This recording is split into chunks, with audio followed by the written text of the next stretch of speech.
Hello. हाँ जी, नमस्कार जी। नमस्कार। जयदीप पत्रिका में आपका बहुत बहुत स्वागत है।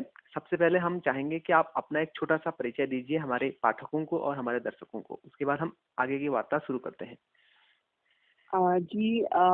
नमस्कार, मैं किरण पंत पत्रिका हल्द्वानी उत्तराखंड से हूँ और जयदीप पत्रिका का बहुत-बहुत धन्यवाद करती हूँ कि आज आपने मुझे इस योग्य समझा कि मैं कुछ वार्तालाप आप लोगों से कर सकूँ। जी। बस यही मेरा छोटा-सा परिचय है। मैं एक कवयित्री और लेखिका हूँ। जी।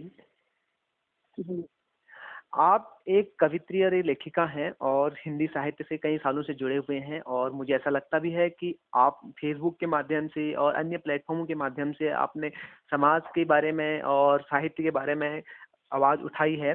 आज आप हिंदी साहित्य को कहाँ देखते हैं?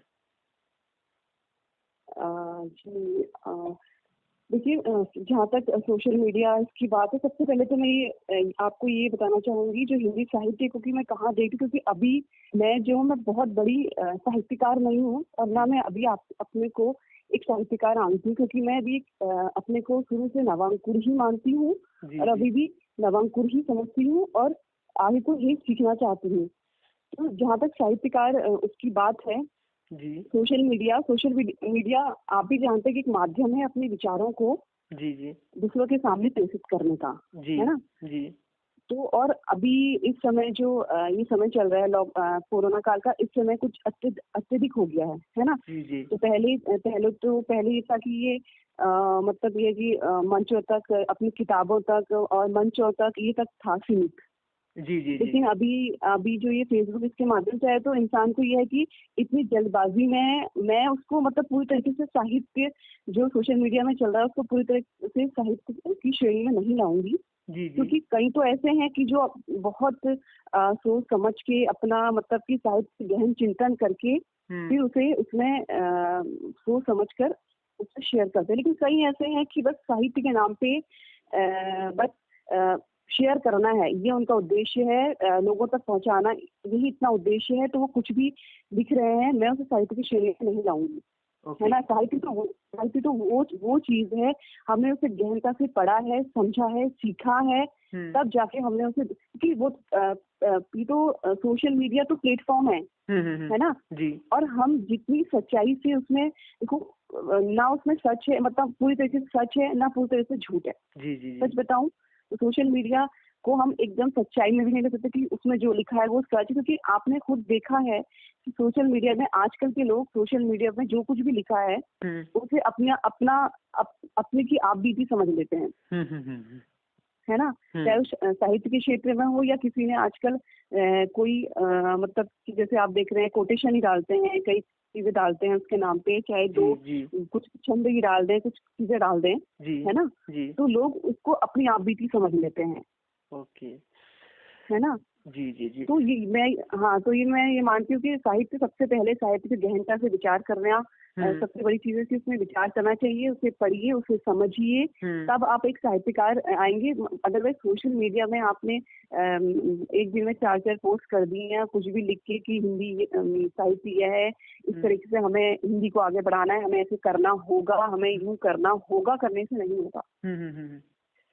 विचार सागर मंथन करने से होगा, गहनता से अध्ययन करने से होगा। आप एक ऐसे देश में रहते हैं जिसकी जनसंख्या दुनिया के सभी देशों के मुकाबले दूसरे नंबर पर आता है और उसकी एक जी। मातृभाषा नहीं है। ऐसा क्यों आपको लगता नहीं है कि हमें 17 साल आजाद हुए हो गए हैं और उसके बावजूद भी हमारी एक मातृभाषा नहीं बन पाई है, यानी राष्ट्रीय भाषा नहीं बन पाई है? ऐसा क्यों हुआ होगा भारत में? देखिए, राष्ट्रभाषा जहाँ तक मैं कहती हूँ कि हम तो जब बचपन से हम लोग जब हम लोगों ने किताबें पढ़नी शुरू करी, जी। है ना? हम्म। तो हमने पढ़ा तो जी यही कि हमारी राष्ट्रभाषा हिंदी है। आज भी हम जब हमें बच्चों को सिखाते हैं स्कूल में कि हमारा राष्ट्रीय पक्षी क्या है, हमारा राष्ट्रीय क्या है, हमारी राष्ट्रीय भाषा क्या है, तो हम हिंदी ही बोलते हैं, जी। लेकिन है ना? ऑफिशियली संवैधानिक रूप से हाँ, राष्ट्रीय वही भाषा वही नहीं है, ऐसा क्यों? हाँ, संवैधानिक रूप से वो ये अब यही तो ये संविधान की वो है कि उसे एक संविधान ने एक राष्ट्रीय उसका दर्जा नहीं दे पाई। जी ये हमारे लिए थोड़ा-सा उसका विषय है, चिंता का विषय है कि क्यों?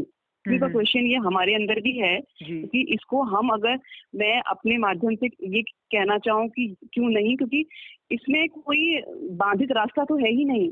हम जी जिस जी देश में रहते हैं वो भारत देश है, हिंदुस्तान है, हिंदुओं का देश है। जी जी हिंदुओं का देश का मतलब ये नहीं कि इसका अनुचित मतलब मत निकालिए कि जी हिंदू का जी देश है तो फिर जी यहाँ जी पर पे और नहीं। जी जी वो सब नहीं, सब हमारे आपको लिए वो है। जी जी जी आपको ये नहीं लगता कि जैसे कि भारत में कई सारी भाषाएं हैं, जैसे तमिल हो गई, मराठी हो गई, जी गुजराती हो गई, पंजाबी हो गई, और जम्मू जी कश्मीर की अलग भाषा है, हिमाचल की अलग बोली है, और उत्तराखंड की भी अलग बोली है, अलग अलग उस जिलों में। हम्म। तो आपको लगता है कहीं ऐसा तो नहीं, इसी को देखते हुए जब संविधान बन रहा होगा, या जब हमारे नेताओं ने इसमें विचार विमर्श किया होगा कि एक भाषा को हम राष्ट्रीय भाषा नहीं बना सकते हैं, क्यों नहीं बना सकते हैं, कि अगर हम एक भाषा हिंदी को बना वो कर देंगे, राष्ट्रीय भाषा घोषित कर देंगे, सभी काम हिंदी में होने लग जाएंगे, तो फिर हम्म। साउथ वाले क्या करेंगे? कहीं कहीं प्रश्न नहीं तो नहीं। उठता है। जी जी जी, बिल्कुल बिल्कुल बिल्कुल। देखिए, राष्ट्रीय भाषा से मतलब है कि राष्ट्र की भाषा। अब अगर हम देखिए, तमिल हो चाहे सब, ये सब भारत के हमारे भारत के ही अंग हैं, ठीक है। जी ये जी हमारी लोक भाषा है, ये उस जी जगह की भाषा है। तमिल अगर हम उत्तराखंड हम कुमाऊनी भाषा बोलेंगे जी तो ये हमारे कुमाऊं की भाषा है, ठीक है, जी अपने जी अपने। ये हम, और जब पूरा देश, जब ये सारे राज्य मिले तो हम हमारा देश है जी ना। जी जी सबसे पहले जी ये तमिल बाद में आते हैं। हम जी हमारे लिए और जितने भी हैं अलग अलग जगह के हैं, जितने भी राज्य हैं वो सब बाद में आते हैं, जी जी जी है ना। जी पूर्वांचल बाद में आता है, उत्तराखंड बाद में आता है, जी झारखंड जी बाद में आता है, छत्तीसगढ़ बाद में आता है। जी सबसे पहले ये भारत मात्र मतलब हिंदू, है जी ना, जी हिंदुस्तान, ये जी सबसे पहले आता है। जी तो हमारी उसका जब राष्ट्रीय पक्षी हो सकता है, जी राष्ट्रीय पशु हो सकता है, तो जी हमारी राष्ट्रभाषा भी हो सकती है। ऐसे तो कई ऐसे जानवर हैं, अगर हम कहेंगे कि वो उत्तराखंड में है लेकिन वो दूसरी जगह नहीं है, उससे मतलब नहीं है ना। जी जी जी हमें सबसे पहले हमें अपने देश की मुख्य जो भाषा है, हम्म, और वो हर जगह चलनी चाहिए। तमिल वो तो अपने क्षेत्र की भाषा बोल रहे हैं, वो अलग चीज है कि वो जी अपनी जी वो नेपाली, मतलब नेपाल तो चलो अलग राष्ट्र हो गया। जी जी वो जी मतलब कि जैसे झारखंड हो गया, वो अपनी भाषा बोल रहे हैं। गढ़वाल वाले गढ़वाली में बोल रहे हैं, कुमाऊनी कुमाऊनी में बोल रहे हैं। जी जी लेकिन जब हम दूसरे देश में जाकर अपना प्रतिनिधित्व करें, हाँ उसकी बात की जाए, उसमें अगर हम और गढ़वाली तो नहीं बोलेंगे ना। जी हम जी भारत का अगर प्रतिनिधित्व करने जा रहे हैं तो हम जी अपनी भारत की भाषा को बोलेंगे ना, जी हिंदी भाषा को बोलेंगे ना। जी तो नहीं या उसके लिए जी जरूरी है कि भाई, तभी जब हमारी राष्ट्रीय भाषा हमारे साथ चल, हम जिस देश में जाएंगे हमारी राष्ट्रीय भाषा हमारा प्रतिनिधित्व करेगी, तो ये गौरव का विषय होगा ना। नहीं, आपका कहना तो एकदम सही है। आप कह रहे हैं कि हिंदी भाषा को या राष्ट्रीय भाषा घोषित कर दिया जाए, या एक राष्ट्रभाषा होनी चाहिए। लेकिन मेरा सवाल हम्म ये है कि जो साउथ साइड के लोग हैं, जो ईस्ट साइड के लोग हैं, चाहे वेस्ट साइड के लोग हैं, उन लोगों को हिंदी कम आती है, हिंदी के बारे में कम जानकारी है, वो हिंदी नहीं बोल पाते हैं, या हिंदी नहीं हम्म पढ़ाई जाती है। अब तो साउथ में भी धीरे धीरे हिंदी का विस्तार हो रहा है। तो हम्म। कहीं ना कहीं एक प्रश्नवाचक चिन्ह लगता है ना अपने दिमाग में सोच के कि हम हमारे देश की मातृभाषा नहीं है। हाँ, कई सारे हाँ, संवैधानिक भाषाएं हैं जिन्हें बिल्कुल मान्यता बिल्कुल। मिली गई है, 24-25 भाषाएं हैं। तो हम्म। आपको लगता है कि अब एक समय आ गया है कि हिंदी को राष्ट्रीय भाषा घोषित कर देना चाहिए? बिल्कुल। मैं देखिए ना, मैं हिंदी भाषा, जैसे आप कह रहे हैं साउथ की साइड, मैंने भी देखा है, जैसे ये आपका तमिलनाडु है, केरला जी है, इधर जी साइड को, जी कि ये लोग इन लोगों को हिंदी नहीं आती, जी और यहाँ के लोग अपनी उसी भाषा में बोलते हैं। और अगर दूसरी भाषा का यूज करना है तो ये एक्स्ट्रा में इंग्लिश का यूज करते हैं, जी ठीक है। जी जी या तमिल करेंगे और या इंग्लिश का यूज जी करेंगे, जी जी है जी ना। जी जी तो जिनको तमिल नहीं आती, अगर यहाँ का कोई पता चले गया तो वो उनसे इंग्लिश में बोलेंगे, है जी ना। जी तो हाँ, तो उसकी जगह हम्म उन्हें हिंदी आनी चाहिए। वो अगर उन्हें तमिल नहीं आती, जी है ना, कहीं जी पर उन्हें यूज करना, तो वो उनकी एक्सटर्नल जो लैंग्वेज है जी वो हिंदी होनी चाहिए, जी इंग्लिश के बजाय।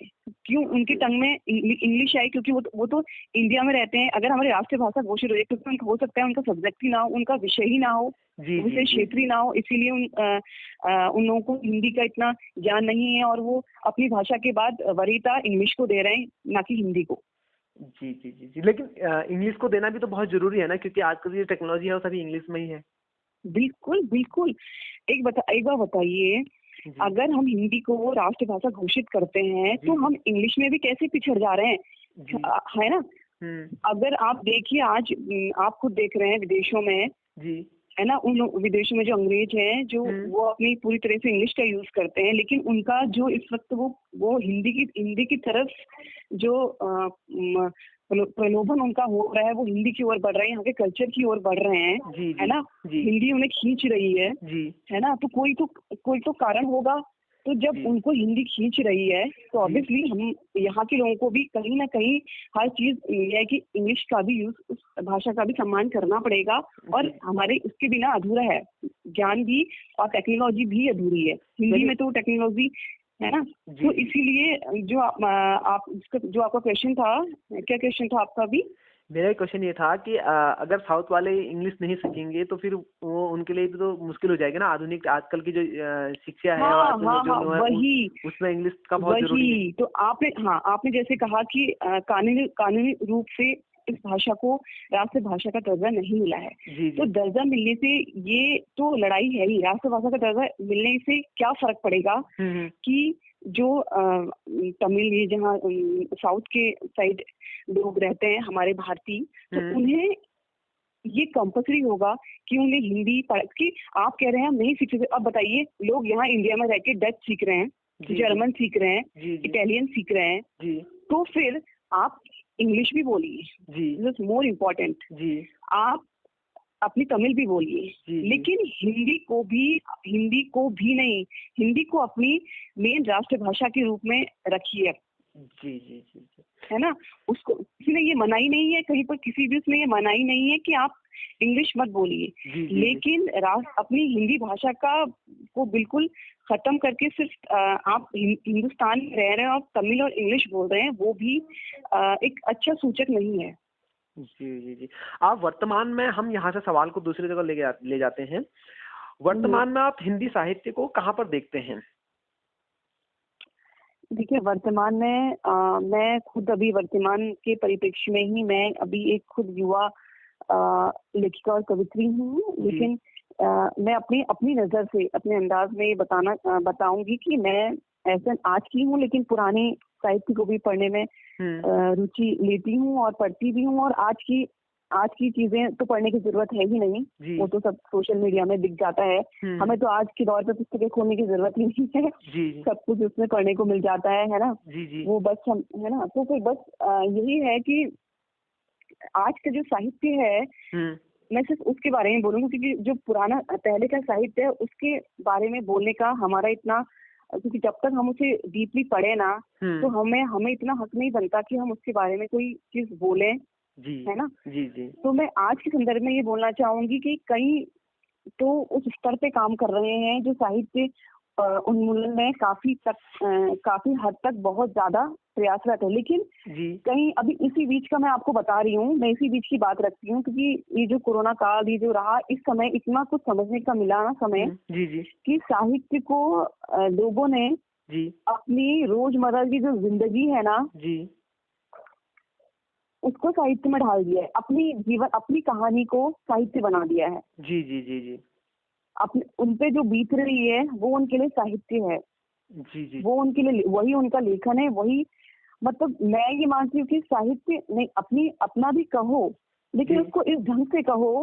कि वो जी दूसरे के लिए प्रेरणा बने, वो राइट। दूसरे के लिए ये ना बने कि दूसरा ये सोचे कि इन्होंने मेरे साथ ये हुआ, मेरे साथ ये हो। तो अगर कोई नारी लिखती है कि मेरे साथ ये हुआ, उसके बाद ये हुआ, ये करना चाहिए, नहीं ऐसा नहीं करना चाहिए, और इससे तो कहीं और घर उजड़ जाएंगे ना, जी जी जी जी जी है ना। अगर हम उस चीज को चीज के तरीके से लेते हैं, तो आप उसको एक नए इस तरीके से लिखिए कि दूसरे को एक नई आशा मिले, नई उमंग मिले, उसे प्रोत्साहन मिले कि कैसे हमें संघर्ष करना है। साहित्य हमें एक संघर्ष भरी जिंदगी का एहसास दिलाता है, हमें एक आशा की किरण देता है, और हमारा साहित्य जब दूसरों के काम आ जाए जिंदगी बदलने के लिए, उसको जीने के लिए, तो वो साहित्य सार्थक है।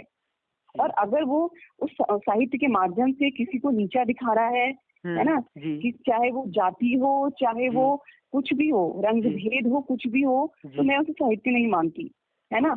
और या वो राजनीति में उस साहित्य का यूज कर रहे हैं, छींटाकशी कर रहे हैं, मैं उसे भी साहित्य नहीं मानती। साहित्य तो वो है जो हमारे समाज को आगे बढ़ने में, हमारी साहित्य, हमारी कलम है ना, हमारी कलम है, चाहे काव्य गद्य के माध्यम से करें, पद्य के माध्यम से करें, वो कलम हमारे समाज को आगे बढ़ाने में प्रेरित करें, हमारे बच्चों को, जो आने वाली जो जनरेशन है, उन्हें बताए कि साहित्य क्या चीज थी, साहित्य हर चीज से अलग है, राजनीति से हटके है। जी तो ये चीज नहीं मिल रही है। जो पुराने लोग अभी से जीवन कर रहे हैं, अभी वो उनको भी मजबूर होके, डिजिटलाइजेशन चल रहा है उसमें मजबूर होकर उनको भी ये सब करना पड़ रहा है। अदरवाइज जो एक साहित्य का जो एक दौर था ना एक समय पहले, जी वो दौर अब बहुत कम दिखने को मिलता है। ओके।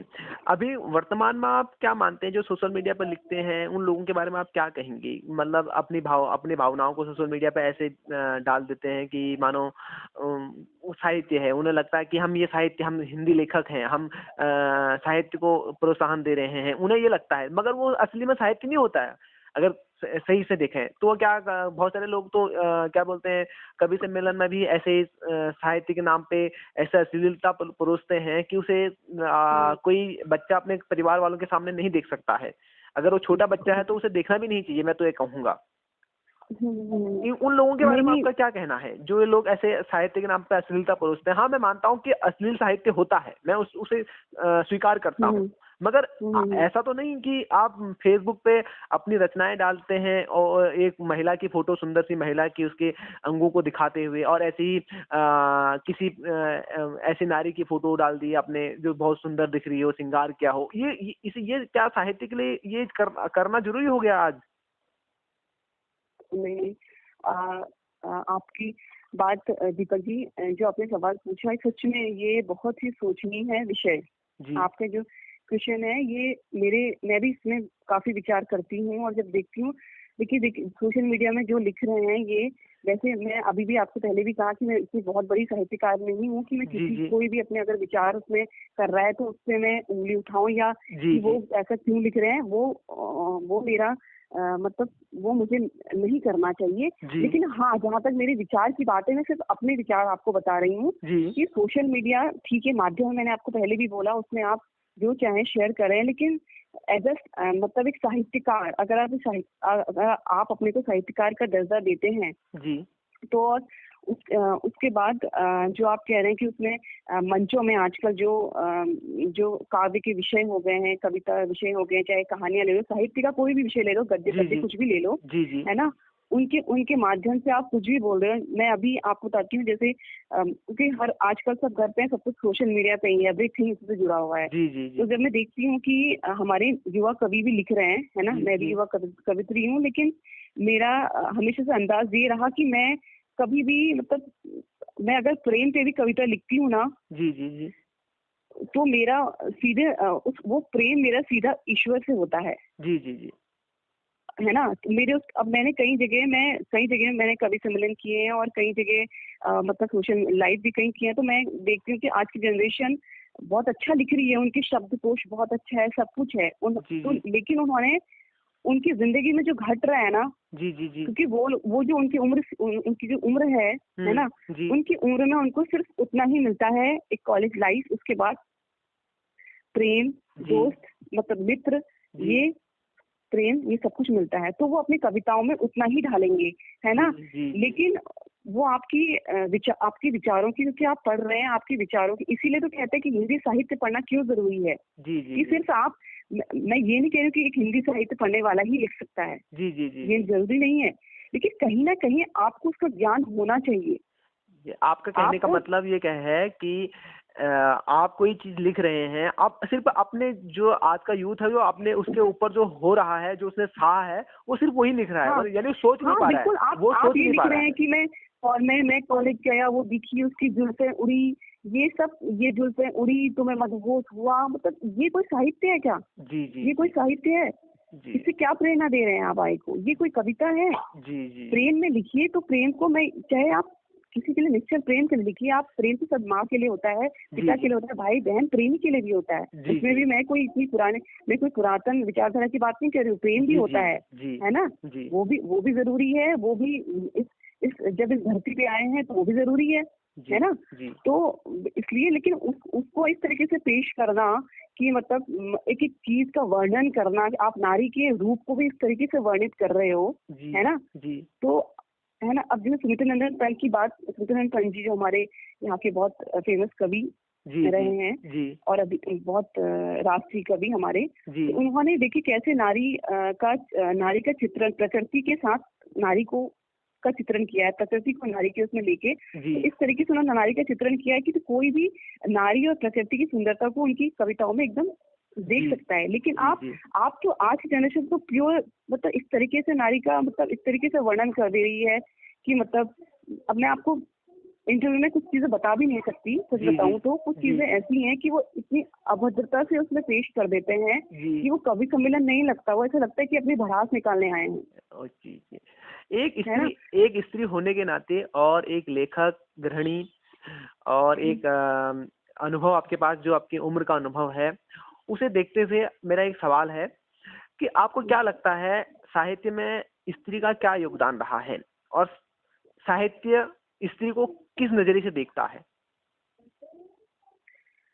देखिए साहित्य की अगर इसकी बात किया जाए, साहित्य को नारी के साथ जोड़ा जाए, स्त्री के साथ जोड़ा जाए कि उन्होंने क्या साहित्य किया, तो वो तो इसमें कोई वो बात ही नहीं होगी, क्योंकि शुरू से हम्म स्टार्टिंग से चाहे हम देखें हमारी जो हिंदी साहित्य में महान महान कवित्री रही है, साहित्यकार रही है, लेखिका रही हैं जिन्होंने, है ना, जी और कई नामचीन हैं, जी है ना, जैसे शिवानी है और अभी आपकी करंटली मृणाल पांडे जी हैं, जी और बहुत सारी ये हमारी ये क्या नाम है महादेवी वर्मा जी हैं, जी है जी ना, जी और भी बहुत सारी हैं, मैं नाम नहीं गिना पा रही हूँ, बहुत सारी कवित्री हैं, और सबका अपनी ओर से योगदान ये रहा है कि चाहे हमारी जन चेतना के लिए पूरी तरीके से योगदान रहा है, जी जी नारी उत्थान के लिए पूरा रहा है, उनकी कविताओं में पूरी पूरी तरीके से आपको नारी उत्थान दिखाई देगा, जी और और यही नहीं कि सिर्फ नारी उत्थान, जन चेतना दिखाई देगी। जी जी कैसे कैसे आप स्वतंत्रता से पहले के ले लीजिए, चाहे स्वतंत्रता के बाद की कवित्रियों को ले लीजिए, है ना, तो जी नारी का अगर हम कहें कि हमारे जब देश आजाद हो रहा था, नारी का एक पूरी तरीके से सहयोग, है ना, स्वतंत्र उसमें भी हमारे नारियों का, चाहे नारी ये लक्ष्मीबाई का नाम ले लें, हमारे जो है ना, जी जी जी इन्होंने इतना सब कुछ किया।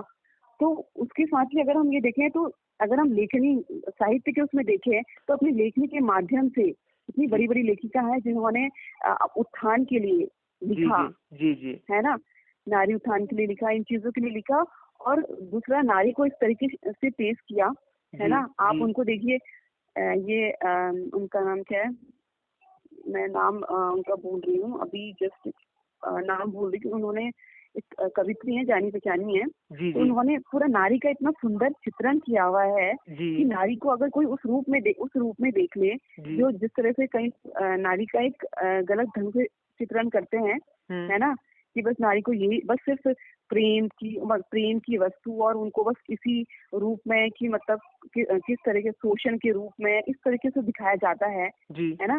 जी जी तो वो ये चीजें हैं कि, और जहाँ तक उनके योगदान की बात है, योगदान तो पहले भी था और अभी भी है, और हर क्षेत्र में है, चाहे साहित्य में कहें, चाहे किसी चीज में भी कहें, जी नारी का पूरा पूरा योगदान इसमें रहा है, और जी फर्क भी पड़ा है।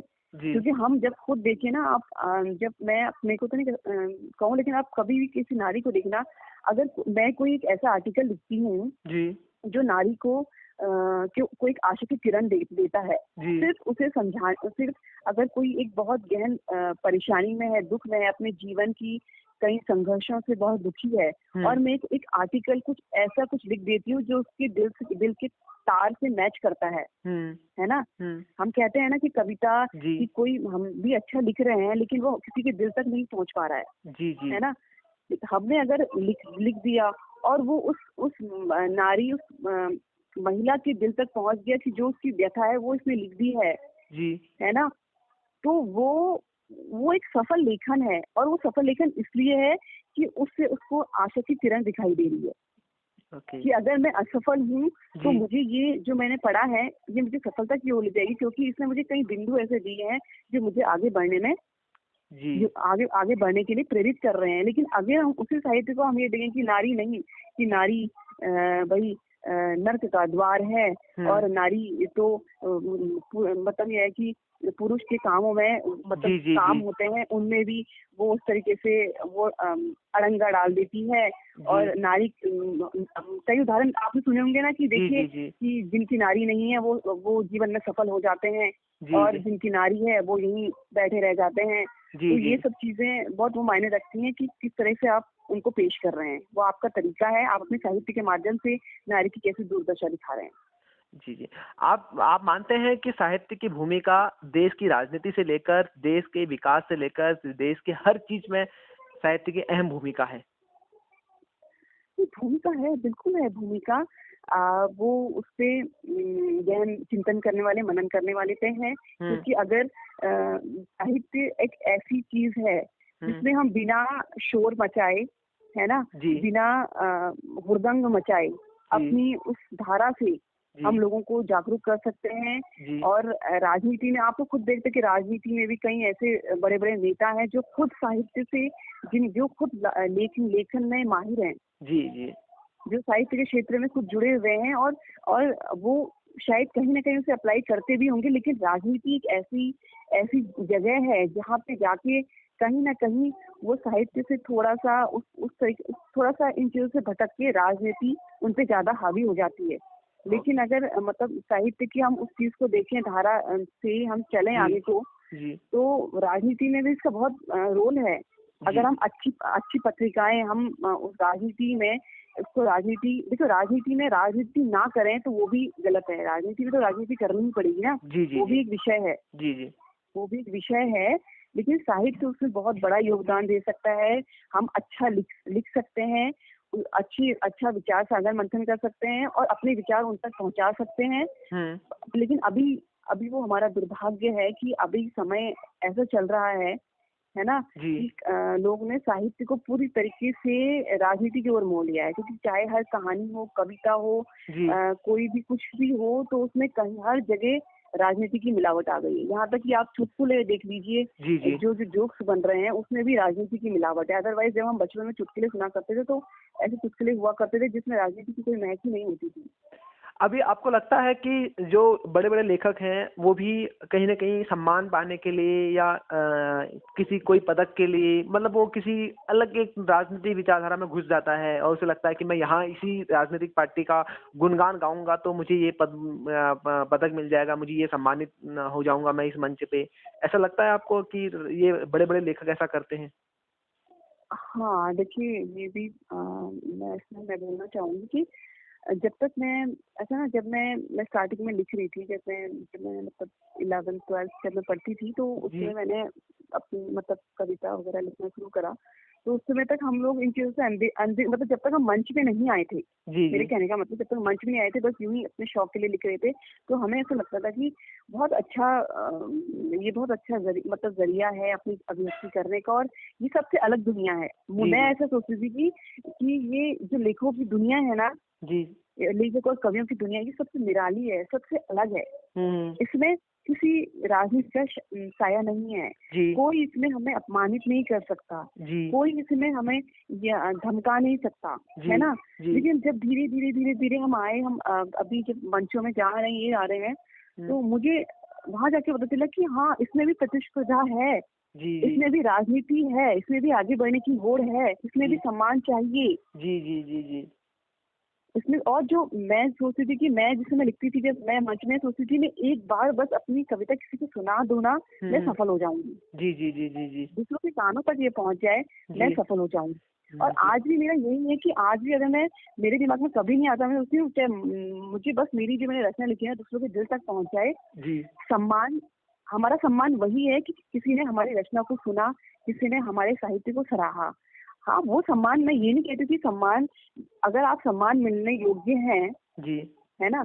अगर आज आप मेरा इंटरव्यू ले रहे हैं, जी। कहीं न कहीं आपको लगा होगा कि मुझे लेना चाहिए। जी, अगर जी। मैं आपकी ज़बरदस्त मैं ये कहूँ नहीं मेरा इंटरव्यू लीजिए क्योंकि मुझे फेमस होना है, मुझे लोगों तक दिखाना है, भई देखिए मैं इतना सब कुछ जानती हूँ, जी, जी। है ना? हुँ। तो फिर ये तो ज़बरदस्ती की प्रतिस्पर्धा हो कि लोगों के इंटरव्यू आ रहे हैं, मेरे भी आने चाहिए, जी, जी, जी, जी। है ना? तो ये चीज़ प्रतिस्पर्धा तो बहुत ही गलत चीज़ है, क्योंकि मैं खुद इस दौर से गुज़र रही हूँ। इस कारण मैंने कई कवि सम्मेलन भी मतलब जाने से मना कर दिया, कहीं जी। लाइव जाने से मना कर दिया कि उनमें पत्रकारिता, और कहीं मैं कार्यक्रम करा रही थी तो मुझे भी लोगों का पहले आ गया कि आप इसमें क्या देंगी, ओके, आप ओके, इसमें क्या देंगी।